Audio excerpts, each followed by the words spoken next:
île de Malikolo, dans l'archipel du Vanuatu, au cœur du Pacifique Sud.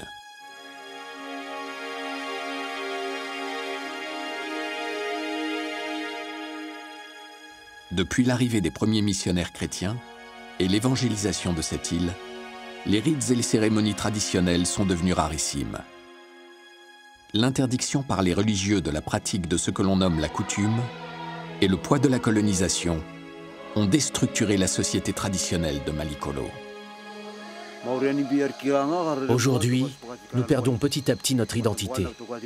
Si nous ne faisons rien, notre culture disparaîtra complètement.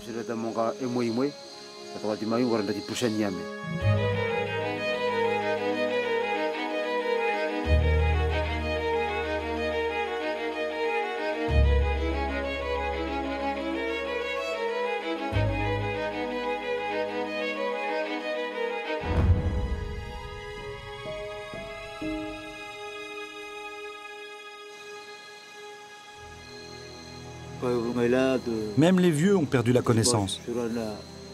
Ils ne savent pas parler le langage de la coutume. Même s'ils disent qu'ils connaissent la coutume, en fait, ils ne savent pas grand-chose. C'est devenu impossible pour eux de la transmettre à nos enfants.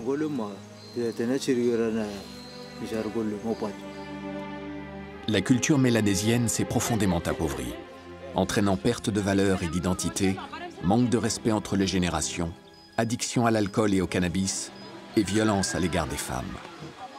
Autant de fléaux qui bouleversent la vie des tribus au Vanuatu. L'Église chrétienne a détruit notre système communautaire et coutumier.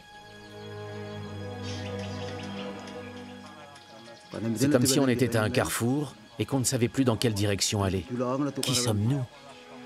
Pour répondre à cette question fondamentale, les frères jumeaux Marcelin et Hernin Abong décident de faire revivre leur culture ancestrale. Mon frère et moi allons nous donner corps et âme pour lutter contre l'appauvrissement de notre culture et redonner son identité à notre peuple. Nous avons une mission, faire revivre notre culture. La disparition de la culture traditionnelle tourmentait déjà Augustino Abong, lorsque son épouse Jeannette lui donna des jumeaux. En homme avisé et prudent, il mise alors sur 2 tableaux. Hernin aurait, comme son père, une vie immergée dans sa tribu, tandis que son frère Marcelin recevrait une éducation universitaire. C'est ainsi que Marcelin bénéficie d'une bourse et étudie l'archéologie et l'ethnologie à l'université de Paris-la-Sorbonne. Il en revient convaincu de la richesse de sa culture et de la nécessité de la préserver. Il pratique l'archéologie de terrain dans tout l'archipel pendant quelques années, mais très vite, la vie à Malikolo lui manque. Grâce aux connaissances de mon frère, nous connaissons la valeur de notre culture. Nous savons qu'elle est reconnue dans le monde entier, et ça m'aide beaucoup.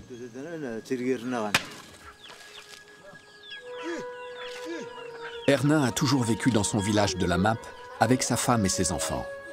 Il est grand chef coutumier, ce qui lui donne le statut et le titre très élevé de Logvaro. Dans la vie quotidienne, il cultive son jardin et élève des cochons. Je suis très fier de mon frère. Ici, il est très respecté, car il est le gardien de la coutume. Même si les gens ne connaissent plus vraiment la coutume, ils savent que c'est important. Il a un rôle à jouer. Depuis de nombreuses années, les 2 frères partagent un même sentiment, une même frustration. Ils n'en savent pas assez sur leur propre culture. Alors comment retrouver les rites perdus, les cérémonies disparues et les bases de la coutume? La seule solution est d'aller dans les régions les plus éloignées de leur île, là où l'influence des religieux a été la plus faible. On va d'abord aller à Luanari. Ils vont faire un passage de grade de femme. C'est Longdal qui me l'a dit. C'est bien, on n'en a jamais vu ici. Là-bas, ils savent respecter les femmes. Et tu sais que même chez eux, il n'y en a pas souvent des passages de grade. Et ensuite, ils vont faire celui du vieux chef Longlel Tom.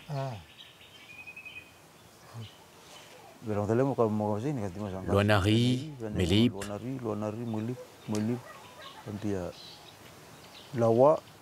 À Lawa, c'est aussi une cérémonie de funérailles. Et à Melken aussi. Ils vont danser. Là-bas, le vieux a fait une école de la coutume. Il faut voir ça. Mon frère et moi, nous voulons que la jeune génération retrouve les valeurs de notre culture. Ce sont des valeurs simples et humaines. C'est pour ça que cette école nous intéresse beaucoup. Quels sont les rituels les plus importants à retrouver? Comment se positionner vis-à-vis de la religion chrétienne? Et faut-il adapter la coutume au monde moderne ou la faire revivre telle qu'elle était dans le passé?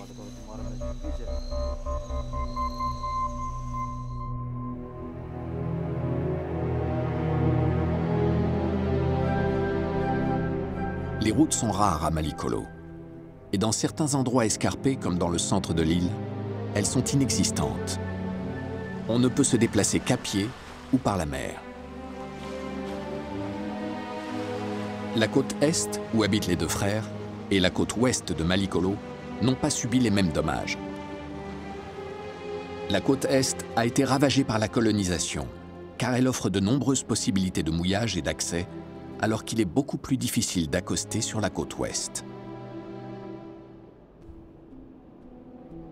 La partie ouest de Malikolo et l'intérieur de l'île ont été relativement épargnés et conservent des modes de vie plus traditionnels.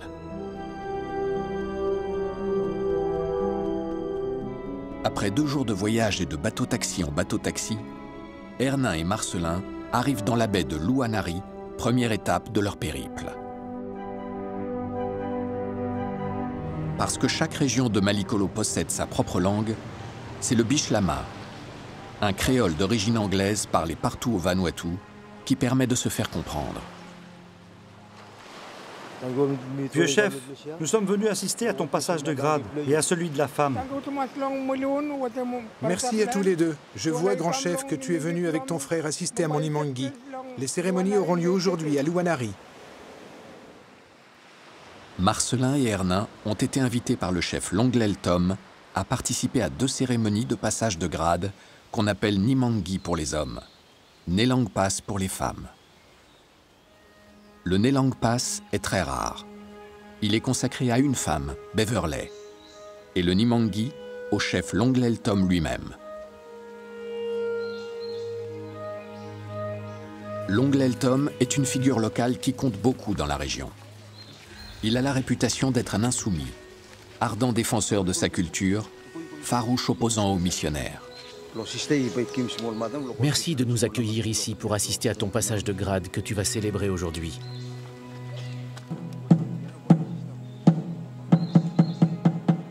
La cérémonie commence par l'entrée des esprits.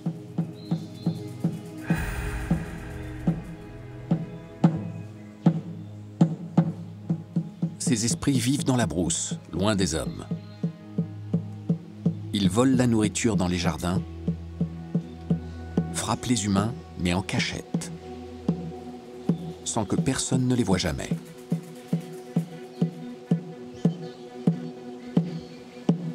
Ce sont des esprits espiègles, malicieux, parfois même un peu dangereux. Les gens ont peur d'eux, et c'est le but. Ils font partie de ce monde peuplé d'esprits qu'il faut reconnaître et respecter pour que la vie quotidienne et la vie rituelle soient en harmonie. Maintenant que ces esprits se sont manifestés, le passage de grade de Beverley peut commencer sereinement.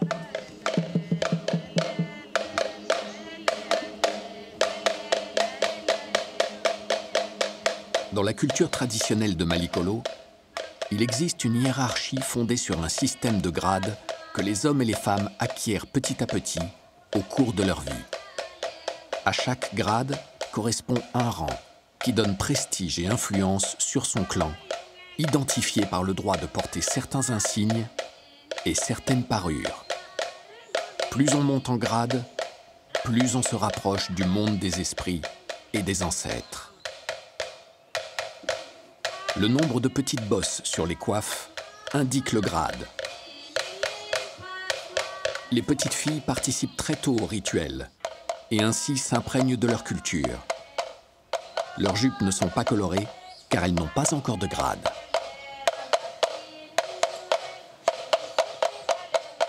Beverley apparaît enfin, la dernière, car elle est la femme la plus importante de ce jour. Son chapeau et sa traîne indiquent à tous son nouveau grade, le plus haut, le 10e. 5 petites bosses sur son chapeau, 5 sur sa traîne. Ce rite Nelangpas est devenu extrêmement rare. Il permet aux femmes de renforcer leur pouvoir jusqu'à accéder à un statut féminin sacré. Gradée, elle mérite alors le respect des hommes et participe avec eux aux décisions de la vie sociale et spirituelle du clan. Aucun homme ne pourra plus les frapper ni les insulter. C'est ce système de grades qui permettait de structurer les rapports sociaux et économiques et d'organiser la société avant que les missionnaires ne l'interdisent et ne rabaissent ainsi les femmes.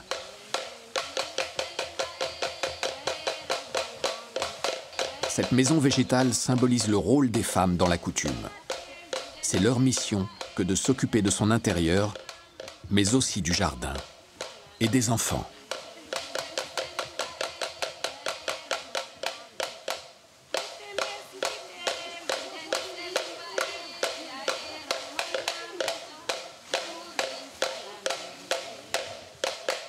À Malikolo, tous les rituels se paient en cochon et aussi en nattes, ignames, bananes et autres produits du jardin. Chaque rang est obtenu à la suite d'un rituel d'autant plus cher que le grade est élevé. Beverley a dû emprunter à son entourage pour payer ce rituel, des parures et un cochon. Plus le grade est élevé, plus le cochon est gros. Le cochon représente l'offrande sacrificielle de la plus haute valeur, indispensable à chaque cérémonie.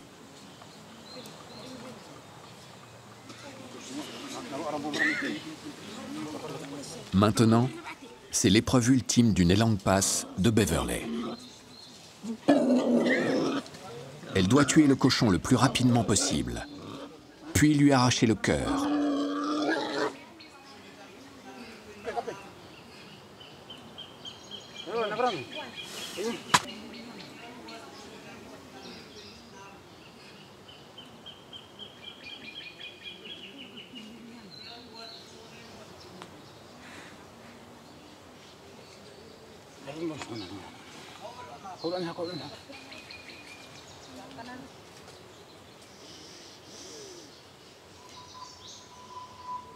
Ensuite, elle ira manger ce cœur à l'abri des regards. Elle aura alors atteint le grade le plus élevé, le rang 10.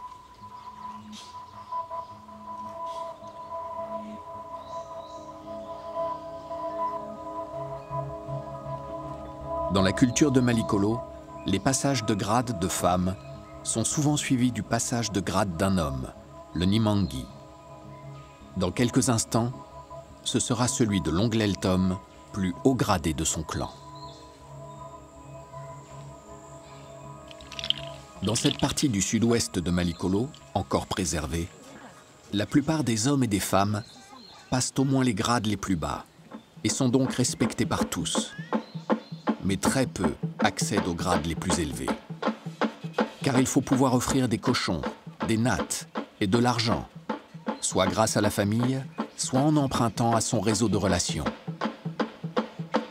C'est en cultivant ces liens économiques et sociaux qu'un chef parvient à rassembler autour de lui ceux qui vont le soutenir.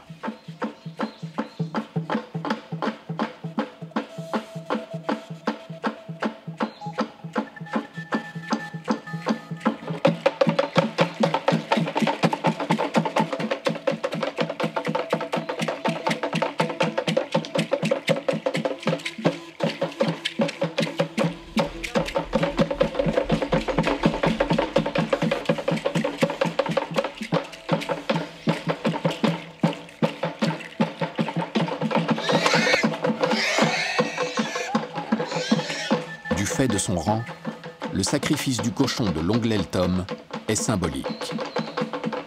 Longleltom devient le maître des rituels. Cela lui donne le droit de créer de nouvelles lois. Apparu des siècles avant l'arrivée des premiers explorateurs, ce système de grades a permis de structurer les rapports sociaux et économiques. Avant cela, les luttes guerrières étaient fréquentes et les échanges entre tribus très peu développés. Le rituel des grades a quasiment mis fin à ces luttes.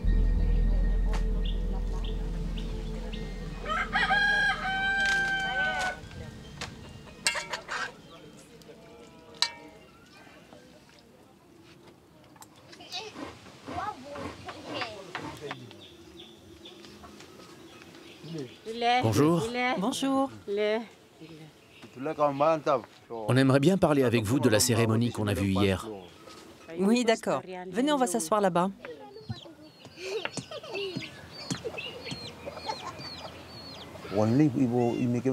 Selon vous, est-ce que c'est important de continuer à faire la coutume de grade pour les femmes? Ici, nous les femmes, nous tenons à perpétuer ces grades Nelangpas. Et si nous le faisons, c'est aussi pour nos filles, afin qu'elles soient respectées et qu'elles-mêmes continuent à leur tour de faire vivre notre culture. Mais est-ce que chez vous, c'est facile de préserver cette coutume de grade pour les femmes? Mais non, non, pas du tout. Préserver la coutume des femmes, c'est vraiment un défi, parce qu'il n'y a plus de vieux ou de vieilles femmes pour nous l'enseigner. Je voudrais vous demander à toutes les deux, comment faites-vous alors pour avoir la connaissance de la coutume?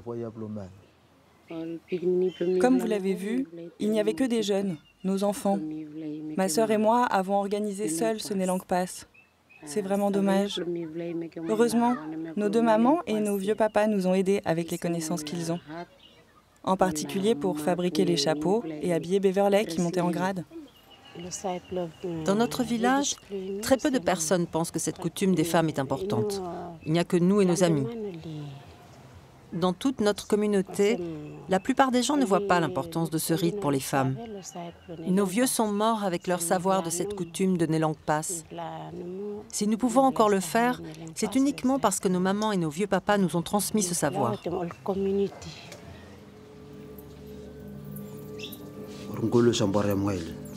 Lokvaro et moi, nous allons travailler pour faire revivre les cérémonies des femmes. Nous voulons que les hommes et les jeunes garçons respectent nos femmes. Quand les chrétiens sont arrivés, ils ont créé beaucoup de lois disant que l'homme et la femme étaient égaux. Or, dans notre culture, ils sont complémentaires. Chacun a sa place. Ici, quand la femme essaie d'être l'égale de l'homme, ça nous pose un vrai problème, car ce n'est pas possible dans notre système traditionnel.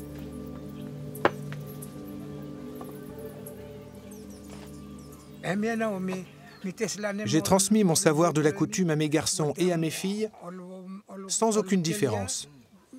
Je leur ai tout appris et je leur ai expliqué comment la pratiquer. Grâce à cette coutume, mes fils et mes filles connaissent tous le respect. Car lorsqu'on ne sait pas ce que signifie le respect, on ne peut rien accomplir dans sa vie. La place de la femme dans la coutume doit être de plus en plus importante maintenant. Nous constatons qu'aujourd'hui, le christianisme est très fort. Il a pris une place trop importante dans la société. Nous avons beaucoup de mal à garder notre coutume. Oui, je ne sais pas si quelqu'un reprendra cette lutte après moi, mais je peux vous dire que ce ne sera pas facile. La croyance est essentielle. Si tu crois à la coutume de tes ancêtres, de tes pères, tu pourras la pratiquer. Mais de nos jours, il y a trop de choses. Vraiment, est-ce que tu penses que des garçons, des filles, prendront la relève après toi? Tu dois croire en la coutume pour pouvoir la pratiquer. Mais pour l'instant, je ne vois personne à la hauteur. Je vous le dis, je n'ai personne avec qui discuter ici, à qui raconter notre coutume. Personne n'est venu même une seule fois me voir et me poser la question « Et ta culture? Tu pourrais m'en dire plus sur ta culture ?» Non. Jamais personne n'est venu me poser cette question.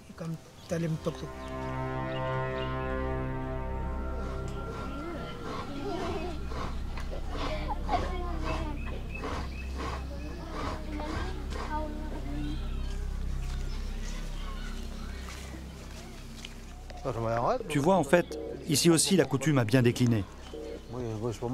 Oui, il ne reste plus grand-chose. Je ne pensais pas que c'était à ce point-là. Allons sur la plage. Après le vieux, qu'est-ce que ça va devenir? Mais lui, il est très fort. Il résiste.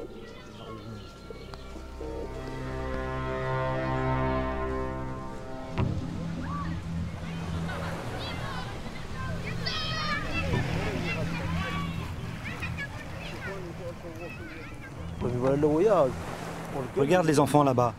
C'est beau, je trouve, de les voir ensemble. Chez nous, à la map, les garçons et les filles ne jouent plus jamais ensemble. Et tu as remarqué, comme moi, qu'aux cérémonies de Nimangi, il n'y avait pas beaucoup de monde.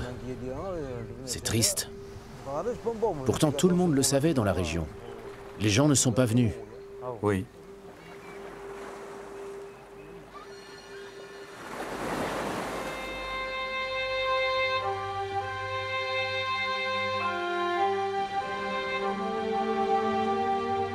Ernin et Marcelin quittent Longleltom et les siens. Ils ont rendez-vous dans le petit village de Melken, situé au cœur de Malikolo. C'est une longue étape de plusieurs jours, car il leur faut longer la côte ouest en bateau pour atteindre l'unique piste de l'immense forêt qui recouvre l'intérieur de l'île. Ce qui les attend vaut bien cet effort. Ils sont invités à une cérémonie funéraire quasiment disparue et qui met en scène une effigie du mort, le Rambaramp. La dernière a eu lieu en 1974. Il s'agit d'une cérémonie exclusivement réservée aux plus hauts gradés. Ernin et Marcelin espèrent pouvoir assister à ces funérailles sans qu'elles soient perturbées par les autorités religieuses.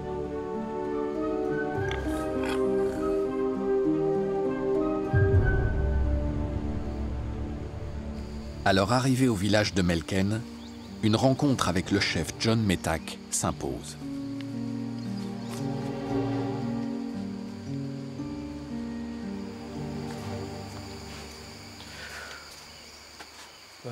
Vieux, bonjour. Bonjour, je vous remercie de venir me parler.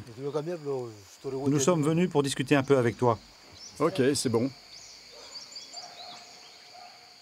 Nous sommes venus car nous avons entendu dire que vous alliez faire le Rambaramp du vieux chef Metak Nambimp. Nous allons commencer par enlever les cendres de nos visages. Ensuite, nous allons faire la cérémonie du Rambaramp de mon père. Je vais ensuite faire ma cérémonie de montée en grade, mon Nimangi. Ce que pense l'Église de la coutume, est-ce que tu es d'accord avec ça? Tu dis que demain nous allons faire le Rambaramp. Est-ce que tout le monde est d'accord? En 1987, on m'a baptisé. Après 3 ou 4 ans d'études, je suis devenu homme d'église. Quand j'étais sur le point de devenir catéchiste, les hommes de l'Évangile nous ont dit de tout arrêter. La coutume doit s'arrêter. Comment ressens-tu ce conflit entre la coutume et l'Église, toi qui t'occupes de cet endroit? Les gens de l'Église m'ont exclu un certain temps pour me donner une leçon. J'ai dû accepter cette punition pendant des mois. Je ne sais pas pour les chefs de l'Église, mais selon moi, quand on parle de la terre, on parle de... Oui, c'est ça. Quand on parle de la terre, c'est la base de notre culture. C'est notre identité, non? C'est pour ça que je n'ai pas envie de l'abandonner. On n'a pas le choix. Je me force à croire que les deux peuvent cohabiter.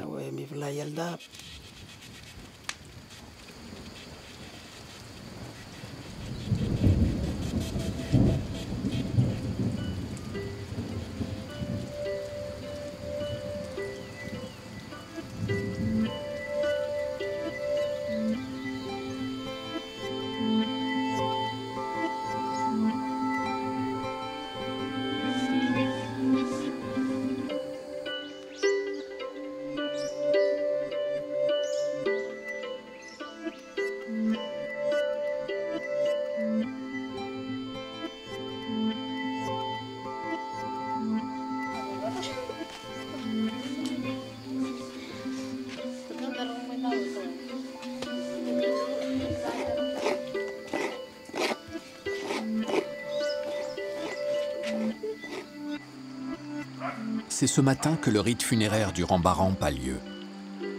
Sur la place cérémonielle, l'effigie du grand chef Metak Nambimp, le père de John Metak, est exposée aux yeux de tous.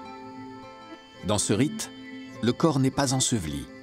Il est placé dans la maison sacrée des hommes, puis sur le bord de la place de danse, où il se décompose lentement.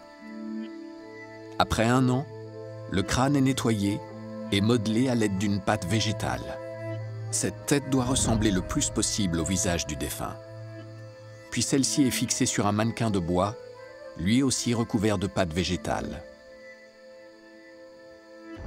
Ce mannequin porte les couleurs, les dessins et les ornements associés au dernier grade du chef défunt.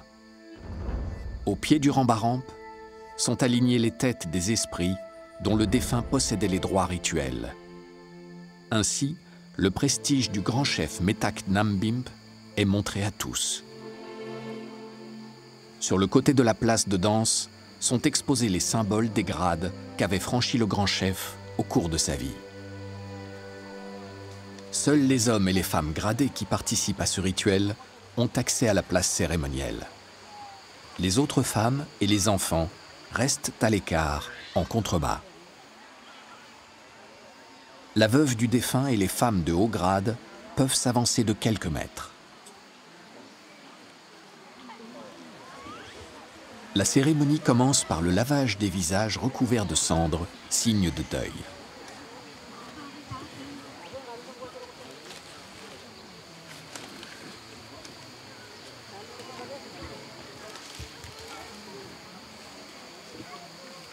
Ce geste en marque la fin, après 1 an.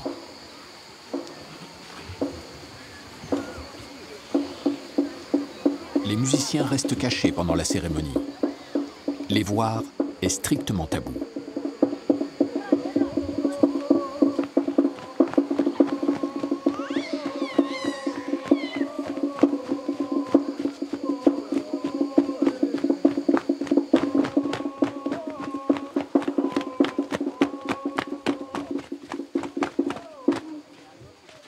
Le chef John Metak conduit le cortège de danse funéraire. Il est suivi par ses enfants, puis par les descendants du défunt. En piétinant le sol lentement et en rythme, tous marquent leur respect envers le mort. En prolongeant cette danse pendant plus d'1 demi-heure, le groupe éveille l'esprit des ancêtres et les prévient de l'arrivée prochaine de Metak Nambimp.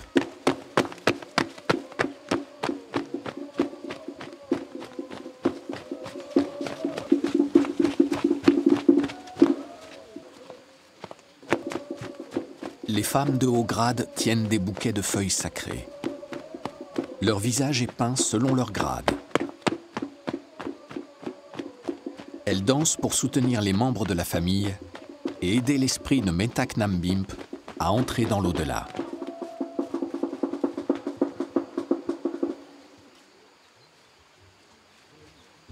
Puis les esprits prennent les offrandes qui sont déposées devant eux. C'est le prix pour permettre le passage dans l'au-delà.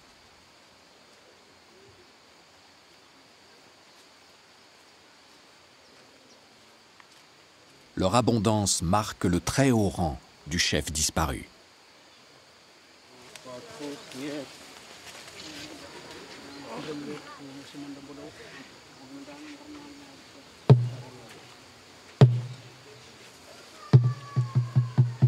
La cérémonie dédiée au Rambaramp s'achève. Les musiciens sont autorisés à sortir de la forêt.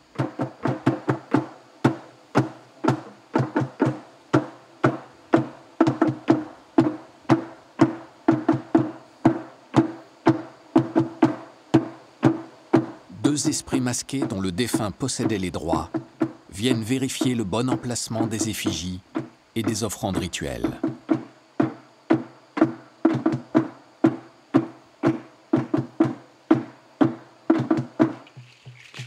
Le vieux Métaclémab accède maintenant au grade qu'avait le défunt.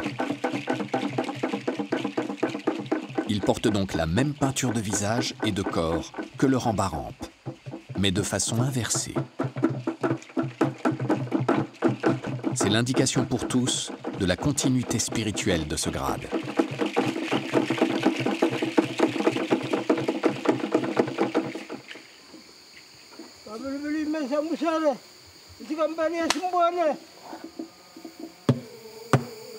Maintenant, tous les hommes sont conviés à partager la danse avec la famille du chef.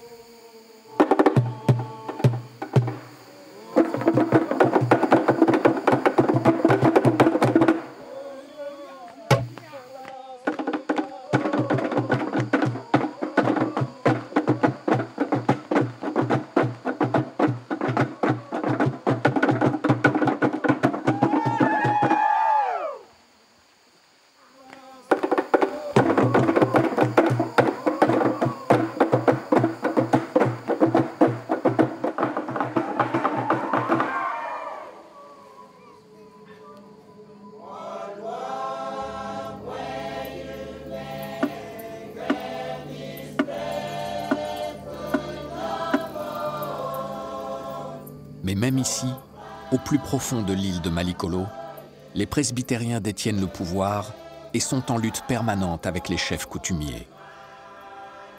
Le défunt Metak Nambimp s'était converti au christianisme à la fin de sa vie, et son corps a donc été enseveli.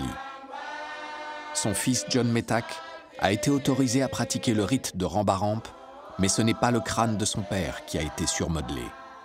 C'est celui de son grand-père, dont le corps n'avait pas été enterré à l'époque. Aujourd'hui, John Metak essaie de rendre compatible le monde des ancêtres et celui des chrétiens. Quand les missionnaires sont venus chez nous, ils prétendaient arriver avec le message du Christ, la lumière. Avec le temps, on se rend compte qu'ils ne sont pas venus avec le message du Christ.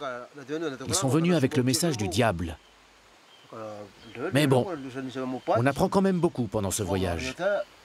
Ici, ce qui est très bien, c'est le système d'aide entre les gens. Le problème chez nous, c'est les cochons. Dans le système coutumier, on a tous besoin de cochons pour payer les cérémonies. Chez nous, on doit payer les cochons, et c'est très cher. Il faut de l'argent. Alors qu'ici, on te dit « prends le cochon et tu me le rendras plus tard ».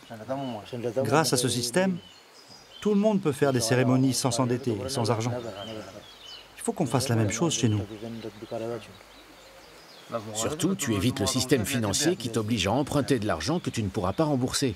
Ici, tout le monde aide tout le monde. Mais aussi, tu vois, Marcelin, il faut qu'on fasse comme eux, qu'on fasse redécouvrir à nos jeunes l'orchestre de tambour traditionnel. C'est vraiment ce qui nous manque à la MAP. Il n'y a plus de musique, et ça, ce n'est vraiment pas bon.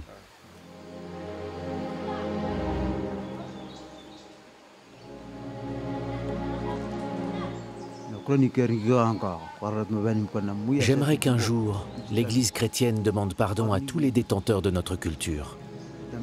Il faut que l'Église chrétienne admette qu'elle nous a volés, qu'elle a commis un crime contre notre culture. Elle a détruit notre culture.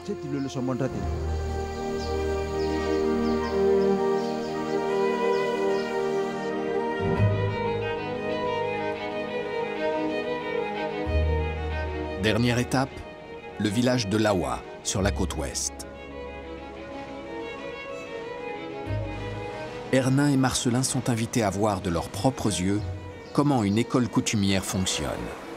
Le chef Alben Reben, farouche défenseur de la culture de Malikolo, les invite à la cérémonie funéraire de son frère, mais aussi à visiter la Custom School qu'il a créée en 2010.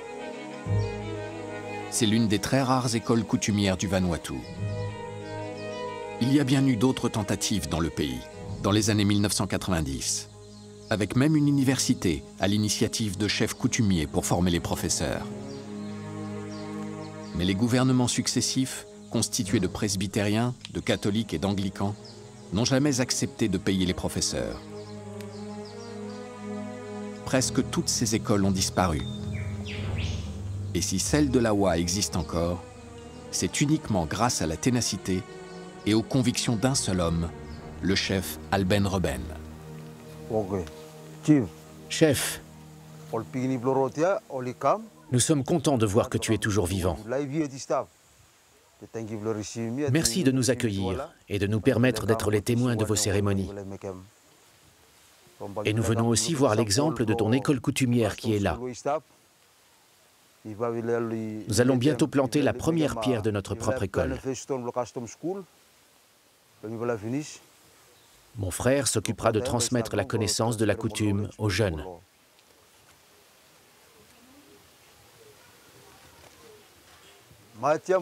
Cette natte marque notre respect et symbolise l'endroit où nous avons conversé autrefois. Merci de nous rendre visite et de votre intérêt pour notre coutume qui existait au temps d'avant et qui revient de nos jours. Merci de votre présence. Vous allez vous joindre à nous et assister à la cérémonie de mon frère qui est décédé. Nous allons passer du temps ensemble pour vous faire découvrir notre école coutumière. De quoi devons-nous nous inquiéter ? Bien des choses pourrissent notre vie et il vaut mieux que l'on y réfléchisse. Nous allons revivre les façons de faire de nos vieux. Nous allons échanger.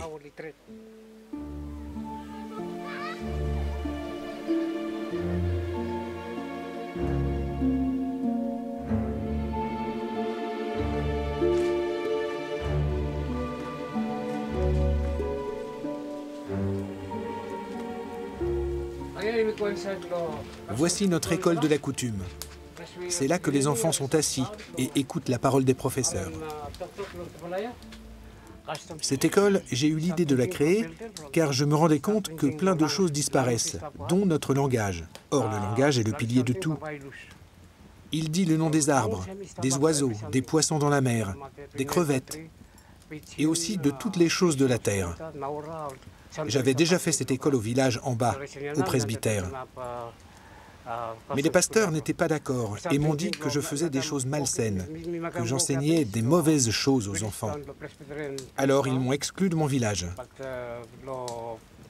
J'ai dû partir et déménager l'école de la coutume à l'écart du village, pour que personne ne soit contre moi.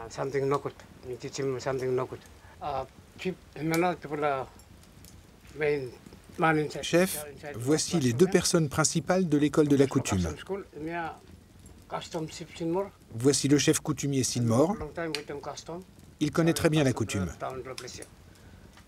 John Bruce est aussi un enseignant. Il connaît bien la coutume, lui aussi. Je les ai donc nommés responsables de cette école. Au lieu de voir partir nos enfants, nous les éduquons pour qu'ils acquièrent les connaissances pour cultiver cette terre et que cela soit bénéfique pour leur vie. Ce n'est pas la peine d'aller chercher ailleurs une autre vie qu'ils n'ont jamais vécue. Ils doivent construire leur vie là où ils vivent déjà.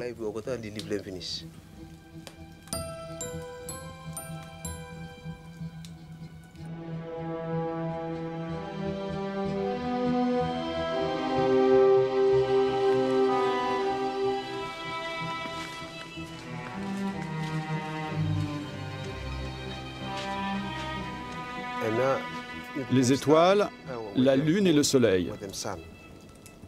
Ce sont les clés du calendrier coutumier. Le soleil donne l'âge, la lune les mois, et les étoiles nous disent quand arrivera la nouvelle lune.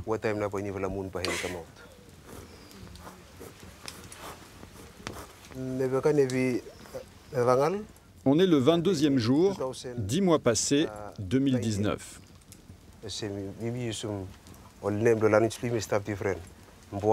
Il y a des sons comme bouas qu'on ne peut pas écrire avec les lettres de l'alphabet ABC.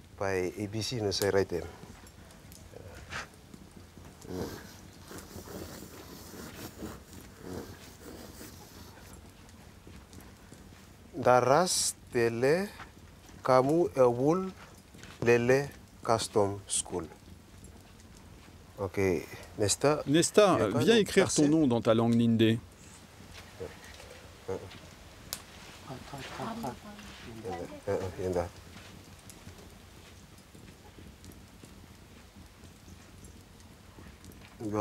Je le refais, regardez bien, c'est un seul trait, sans lever la main.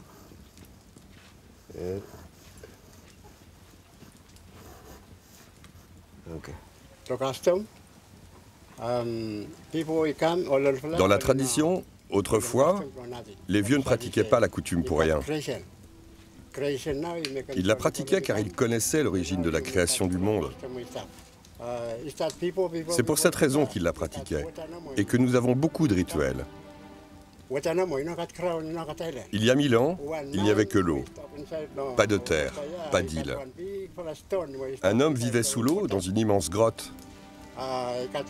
C'était un esprit qui vivait là. Il s'appelait Skald.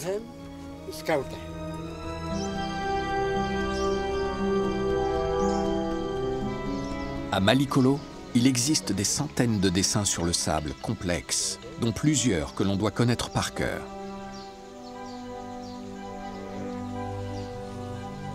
Lorsqu'on arrive dans l'autre monde, un esprit gardien du dieu Kabat efface la moitié d'un dessin et on doit le compléter pour pouvoir continuer sa route vers le monde des morts. C'est à partir de ces dessins que l'écriture de la langue Nindé a été créée.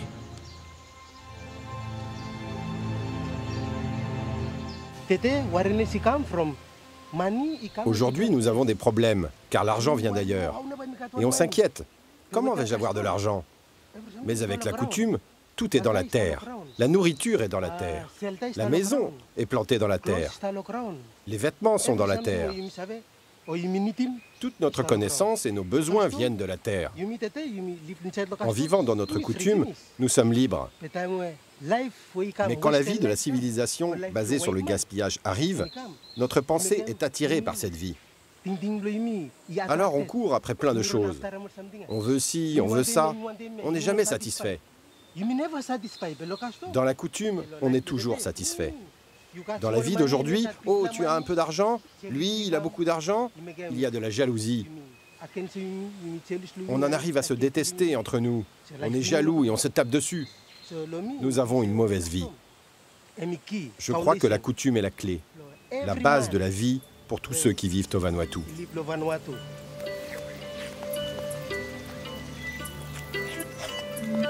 À l'école coutumière de Lawa sont également enseignés le travail agricole et le tressage.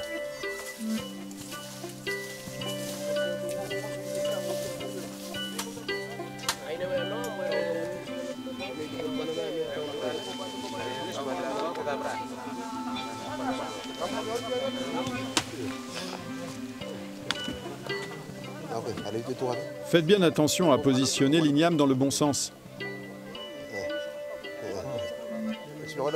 Les jeunes poussent vers le haut. Et ajoutez de la terre autour pour qu'il reste bien vertical. Voilà. Écrase bien les mottes pour que la terre soit souple. Ça facilite la pousse.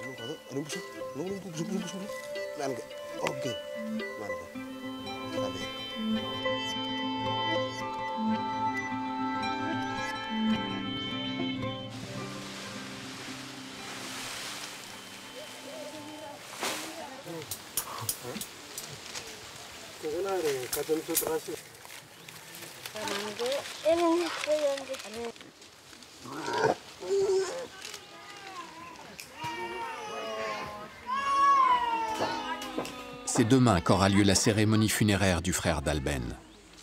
Mais avant, Alben doit aller se recueillir dans la forêt sacrée des ancêtres. C'est par ce chemin que l'on faisait passer le corps du mort. On devait passer par cette pierre. C'est l'entrée du lieu sacré. Puis le corps était désossé dans la forêt. Ensuite, on allait déposer les os et le crâne. Mais maintenant, nous ne pratiquons plus cela, car le christianisme nous l'a interdit. Donc mon frère reposera dans cette tombe. Je ne pourrai pas déterrer ses os. Vieux, mon frère, nous allons nous arrêter ici. Nous ne passerons pas au-delà de cette pierre, car nous la respectons. Cette pierre marque l'entrée du royaume sacré des morts. Et ceux qui y reposent sont en paix. Seuls les descendants de ce clan sont autorisés à y entrer.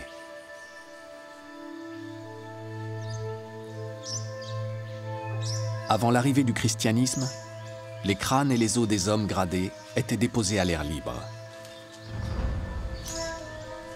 Leur présence dans cette forêt permettait aux vivants de vivre en harmonie, parce que les morts avaient été honorés selon leur rang. Un rite funéraire avait été célébré pour chacun d'entre eux, le Nukumosum.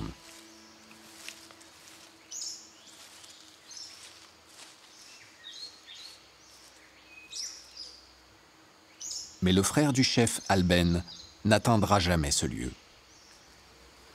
Les religieux de l'Awa ont interdit ce rituel et ont imposé à Alben d'inhumer son frère dans une tombe sur la place du village. Ils lui permettent seulement d'honorer son frère par les objets et la danse sacrée du Nukumosum.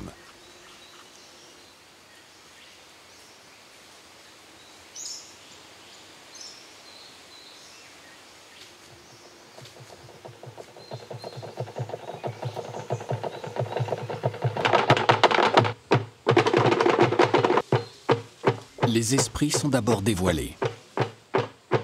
Le frère d'Alben est représenté par son effigie, le Nahabé, fabriqué dans la tradition de cette région, sans le crâne du mort.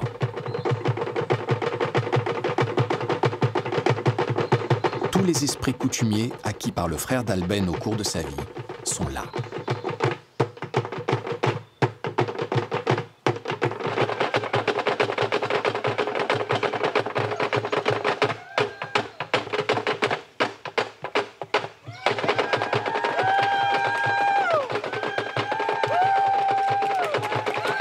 Les danseurs portent les objets rituels qui illustrent les valeurs et les histoires de fraternité des sociétés secrètes Nalawan auxquelles le défunt appartenait.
Cette terre, c'est elle qui nous donne notre nourriture. Donc, nous tous au Vanuatu, nous devons prendre soin de notre terre. Ne la vends pas. Ne vends pas ta terre. Si tu la vends, c'est comme si tu vendais ta mère. Tu dois bien réfléchir. Tu dois toujours honorer ton père. L'honorer. Veiller à le garder en bonne santé. Et ensuite veiller sur ses os. Bien prendre soin de lui avant de parler de vendre la terre. Si tu ne fais pas ça, alors tout ce que tu dis ne sert à rien. Car c'est la terre qui héberge ton père. C'est elle qui fait que ton père repose en paix.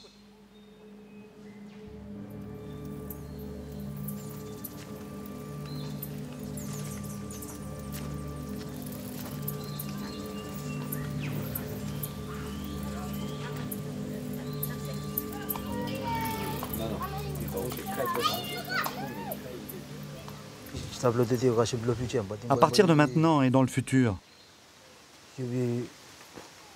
comment allons-nous faire avec nos jeunes? Qu'est-ce que tu en dis? Il faudrait arriver à ce qu'on parle de notre culture à l'église. Il devrait y avoir un programme pour cela. C'est vrai ce que tu dis. Elle doit avoir sa place.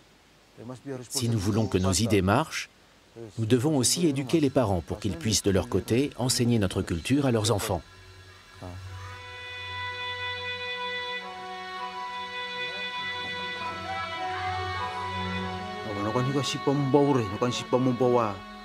Je veux vraiment remercier mon frère Hernin, le grand chef Lokvaro. Ensemble, nous avons tellement appris lors de ce voyage. Nous avons redécouvert notre propre culture, le cri de l'esprit du Nalawan, les peintures, les danses. Avoir participé à ces cérémonies va nous permettre d'ouvrir nos bras à notre peuple qui souffre.